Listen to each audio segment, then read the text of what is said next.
ভোক্তা পর্যায়ে এলপি গ্যাসের ১২ কেজি সিলিন্ডারের দাম ৪৪ টাকা বাড়িয়ে ১৪২১ টাকা নির্ধারণ করা হয়েছে। গেল মাসে যার দাম ছিল ১,৩৭৭ টাকা। দুপুরে কারওয়ান বাজার বিইআরসি কার্যালয়ে প্রতিষ্ঠানটির চেয়ারম্যান জালাল আহমেদ সিলিন্ডারের নতুন দাম ঘোষণা করেন। সন্ধ্যা ৬টা থেকে নতুন দাম কার্যকর হয়েছে। আমদানি পর্যায়ে দাম বাড়ায় এমন সিদ্ধান্ত নেওয়া হয়েছে বলে জানান তিনি।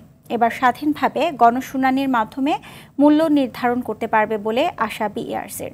আগামী মাসে বিইআরসি পূর্ণাঙ্গ নতুন কমিশন গঠনের বিদ্যুৎ ও জ্বালানির দাম সমন্বয়ের সিদ্ধান্ত হবে।